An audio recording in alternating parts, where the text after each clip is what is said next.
Oh, hi, Mark. Don't mind the air fryer going on in the background. I'm making some chicken patties for some chicken sandwiches. But chicken sandwiches is not what I'm here to talk about. This, by the way, Icicle Dark Persuasion. It's the best beer on the planet. Seriously. It's like brewed with coconut and cacao in order to have it taste like German chocolate cake, and it kind of does, like a really deep, dark German chocolate cake. It's delicious. Anyway, that's not what I'm here to talk about. What I'm here to talk about is Dario Argento's Dark Glasses, which is a new Dario Argento movie that just came out this year. And it's about a prostitute named Diana. And this prostitute gets into a horrible accident. It's not really an accident. It's caused by a serial killer who's been who's been stalking and murdering prostitutes. And she was his intended next victim, but she was able to escape him. And she ends up losing her sight.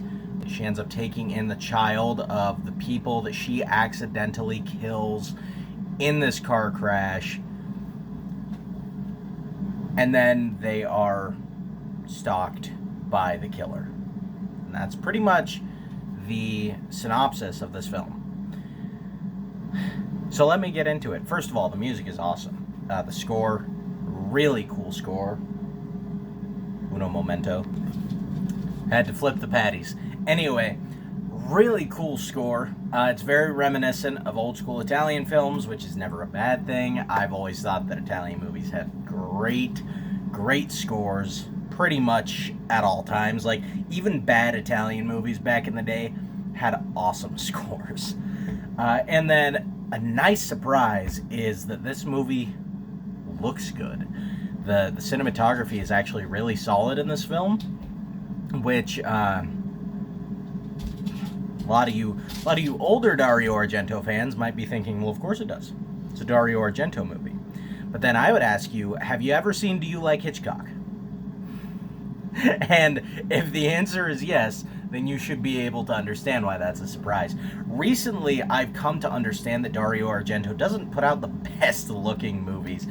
Do You Like Hitchcock? What was that other movie that I saw from like the mid 2000s from Argento? It looked awful.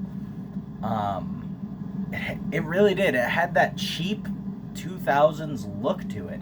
It's in that 5-pack of Dario Argento movies, like the DVD steelbook that also came with like Tenebrae and Phenomena and Trauma. Trauma's a shitty movie, but Do You Like Hitchcock? And then there was another one. I forgot what the other one was called, but I'm pretty sure that's just kind of how Argento's movies have been looking recently. Not that he's made movies recently. This is a return to filmmaking for him from quite a while, not making movies at all.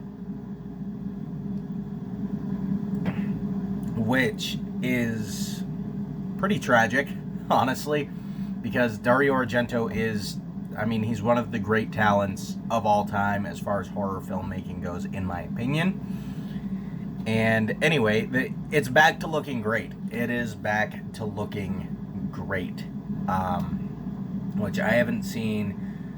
Now, obviously, it doesn't look awesome like Suspiria does. You know, it's not that kind of, oh my god, this is like eyeball orgasms happening all over the place. It's more like, it looks great like Tenebrae looks great. You know, it's a well shot film. And anyway, then also, there's some really vicious gore in here, some really vicious kills, and that was a welcomed return, as well as I don't remember his later movies that I've seen being particularly that way, particularly vicious or anything like that. But the film opens with a bloody bang where he's strangling someone, the killer is strangling someone with a piece of like razor wire, and it leaves this really deep, nasty gash in her throat. And it's one of the best looking practical gashes I've ever seen. It was really nasty looking. Towards the middle of the film, it does get a little I would venture to say boring. Something happens in between the time where our our lead actress Diana gets into that car accident, and between the time of like her adopting this child, I would even go further to say like between that time and the time where, I'm not gonna give anything away, but there's a spot where they're not in Diana's house anymore. Like they've gone somewhere else, and that's kind of where they're staying for a while.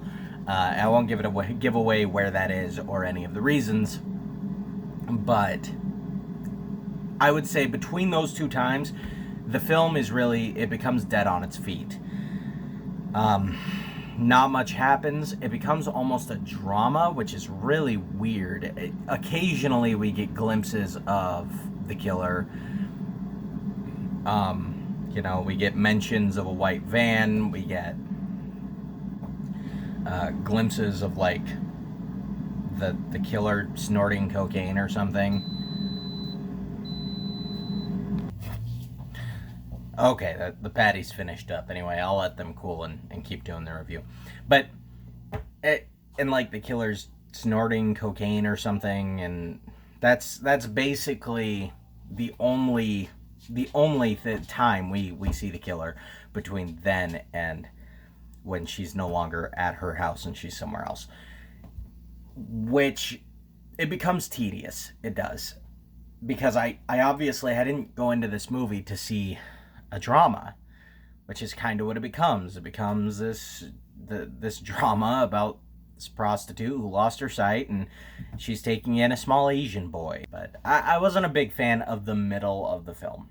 Let's just say that. Not a huge fan of the middle part of the movie. The beginning of the movie is awesome. The end of the movie is pretty good. As far as the final act of the film, obviously there's going to be a chase that happens. There always is in these kinds of movies. The chase is all right, there is one part that's really really anxiety inducing. Let's just say it involves snakes. A lot of this final act was pretty decent. There was one part that was kind of funny where the blind chick was trying to shoot a gun, and it was just, you could have given it to the kid. I feel like he would have been more effective, honestly. He's not blind. Not to be that guy, but like, that might have been a wee bit more effective. And then as far as the mystery element of this movie goes, because a big part of Gialli is the mystery element and the detective element, I didn't feel like either of those elements were particularly strong in this film. The detectives were kind of bland and boring. Honestly, we didn't follow them much at all. There were, brief, fleeting scenes with the detectives. No one cares about them as characters, honestly. At least I didn't. If you did, good for you. I hope you love the detective characters in this movie. But I could not get myself to give a fuck about them if that fuck was financed. And then as far as the mystery, that's where it kind of loses me as well. Because the mystery in this film, it's not much of a mystery. It's like there's this guy that was kind of a dick, and there's this guy that was kind of a dick, and it's one of those two guys. Like, it has to be. It has to be one of those two guys. That, or it's just like one of the situations like Symphony in Blood Red, where it's just, at least I'm pretty sure it's that movie that I'm thinking of, where it's just the killer is no one that we know of at all. And, like, it's not even really a mystery. It's just like, oh, yeah, that's the killer. This is the killer. That's his face. You haven't seen it anywhere in the movie. But that's not how it is in this movie. It is one of the people that you think it might be. There's no attempt to scatter red herrings throughout the film. There's no attempt for any of that. This is mostly centered around the blind woman and Chin, who is the small Chinese boy that she more or less adopts. A little more less than more, but but there really isn't much mystery at all, and that is unfortunate because that's one of the best parts about Gialli is trying to guess who the killer is. But in this movie, you kind of knew, oh, it's either this guy or it's this guy, and that sucks. And due to something that happens earlier in the film, you're like, well, it's probably not that guy, so I'll bet it's that guy. And you might be right. But another thing that I found kind of weird about this movie is that it's very reminiscent to Dario Argento's Cat o' Nine Tails.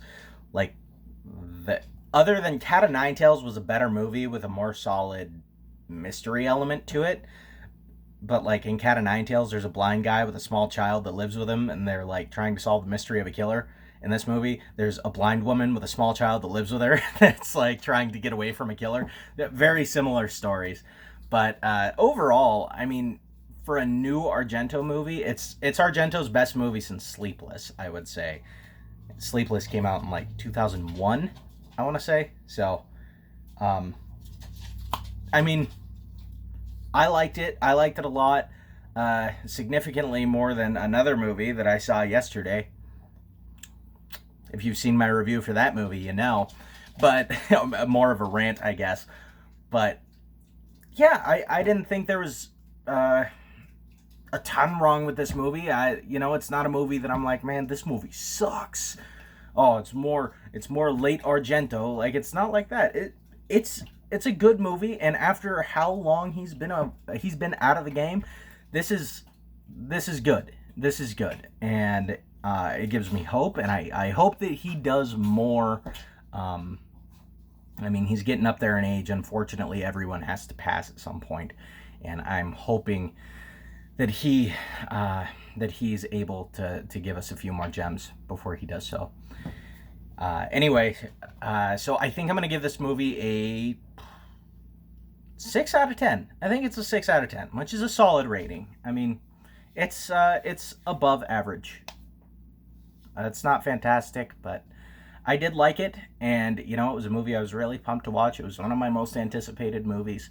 So, although it wasn't the amazing film I was hoping for, it was still a solid movie. And so, 6 out of 10. What did you guys think about Dark Glasses? Let me know in the comments below. Laters.